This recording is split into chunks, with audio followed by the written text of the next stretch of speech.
soffrire ancora tanto e non finire mai. Star con te e morire.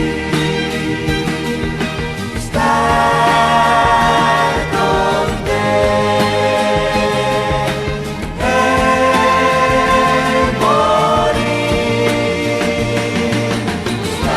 Restare sempre insieme come morti di paura e ritrovare la vita nel calor di una parola, soffrire ed aspettare per sognare insieme a te.